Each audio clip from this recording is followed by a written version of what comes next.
Welcome to Theological Grazing.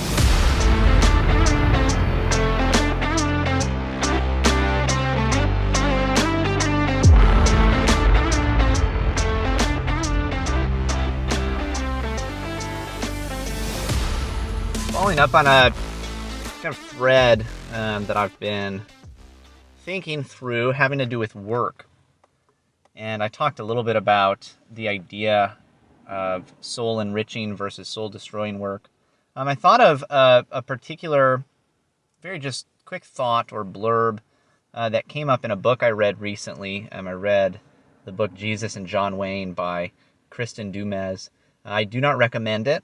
It is a work of propaganda, and it's specifically made to make certain kinds of evangelical Christians feel ashamed for what they believe, and it's really honestly just deceitful. It's deceptive, I should say, is maybe a better way to put it. And so I don't recommend reading it if you don't have to. If you want to learn about it, I did review it and talk about it with a couple of other guys on the Restless podcast. So go check out that if you're interested more in it. But in reading through the book, there was an interesting line at one point that she mentioned where she was talking about the changes that industrialization brought to the workplace, and especially when it came to men. And she just very kind of briefly, just kind of offhand, if I remember right, and I don't have the exact quote, but mentioned something about, I wonder what, let me clarify this. I believe she mentioned something like this. This could also be something she mentioned made me think this way. And so I can't remember exactly. But if it did come directly from the book, I want to give it credit. It definitely was while I was reading the book.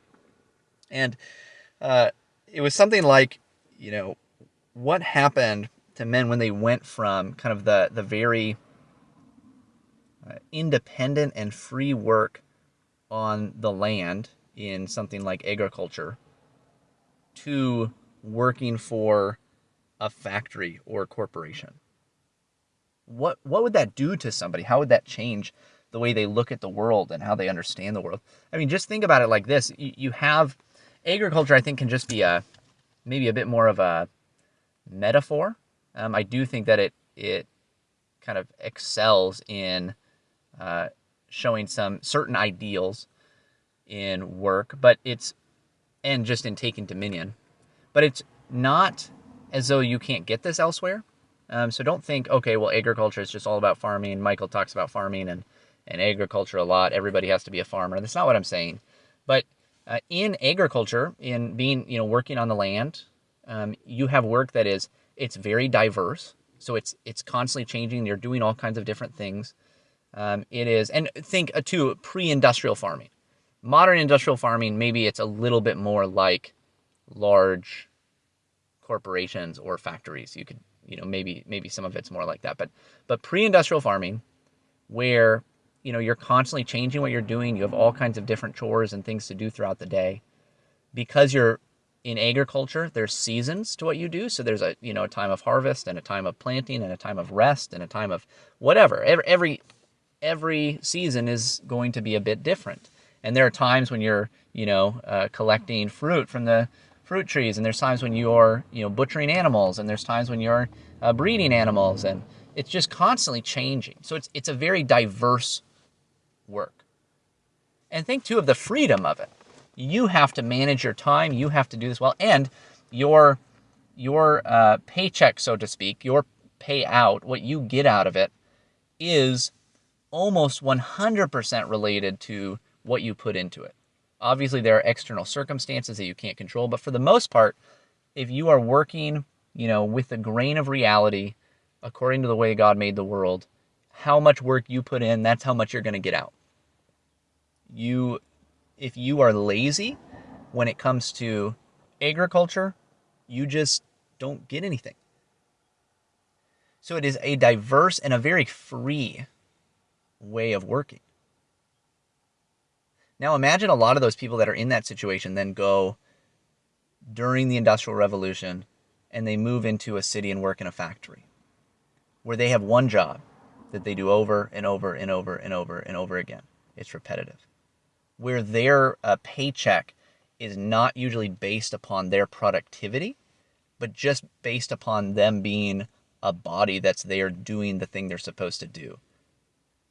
And it can ebb and flow a little bit, but as long as they're there, basically, they are a piece in the industrial machinery that produces this or that widget, this or that product. They're also 100% dependent upon someone else. They're no longer in a position where they can say, well, I'm just going to go do this new thing. I'm going to plant a new field. I'm going to, raise some extra animals, and that will give me extra income. That will help me expand my operation. That will help me get more food for my family, whatever. Instead of having that kind of independence in being able to change and grow how you would like to, they're completely dependent upon someone else for their provision, and not just dependent for provision in that way, but especially early industrial cities and factories. I mean, you have, factory towns set up where the factory owners also own, the store that you're buying everything from. So most of your money's going right back to them anyway. So it's just a wildly different world. Now think about what that does to somebody who is in a way, working in a way where things are diverse, they're free.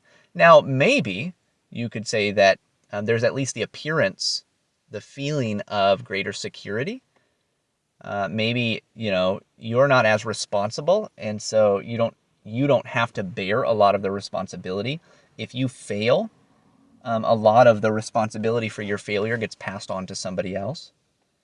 So there are ways in which this might be seen as a good thing, and sometimes even maybe did have benefits, especially for those, if you're in a situation where you're dependent upon the land and it does not go well one year, well, that can be devastating. But to have something that's a bit more consistent, or at least appears more consistent, that can be really, really seemingly beneficial to the family. But I do think that it changes the way that you see the world, even the way that you see things and understand things and interpret the world. Now, think about how that might change how you look at everything else.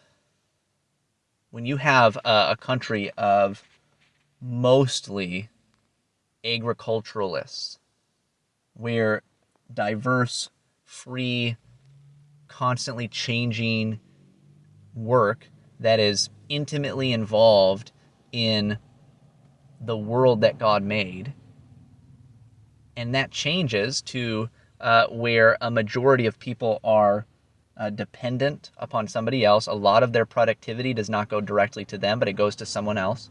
This is another element, by the way, that I didn't even think to mention, but when you're working for a factory or a corporation, a large percentage of your productivity of what you produce is going to someone else. Otherwise, they wouldn't have you there.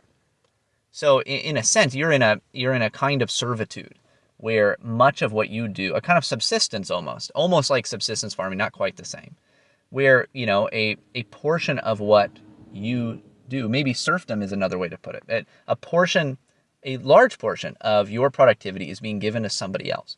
You're not getting 100% back what you put in. Whereas in other things like agriculture, maybe you could say in owning your own small business, these sorts of endeavors, what you put in, again, it comes back to you. Now, it's not wrong to, work for somebody. That's, please don't understand. I'm not trying to paint this in moral terms.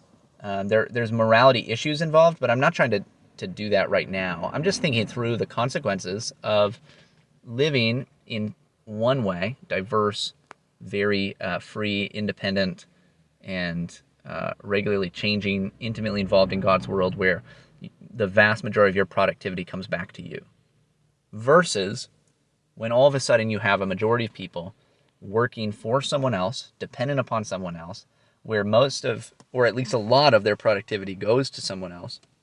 They're dependent. They are also probably engaged in very repetitive acts doing the same thing over and over and over again. So it's not diverse, it's not changing, and probably it's not growing a lot or changing a lot. It's just moving up the ladder in, I do this thing over and over and over again, and then I move up to this next level and I do that thing over and over and over again. And maybe that's even suited to some people, the way God made some people. Maybe that's actually preferable to them.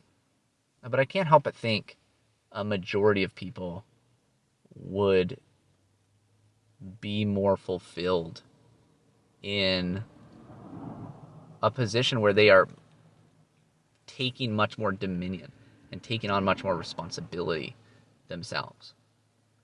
I also think that there's probably an unbelievable waste of productivity in a system where most people are not, they don't have skin in the game. They don't have particular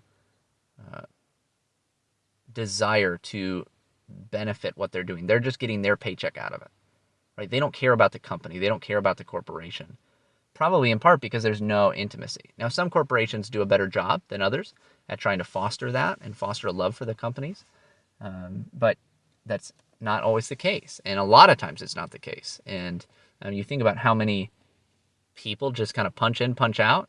They waste a lot of time. They kind of, work for the weekends. They don't necessarily put everything they have into this work. That's something I think that we just don't consider. And I think part of it is probably not because of, but it was exacerbated by this move from working more on the land with your hands into a more industrialized system. Well, that's all, folks. If you could help me out, rate and review this podcast, share it with a friend, go ahead and email me if you have any questions. We're out.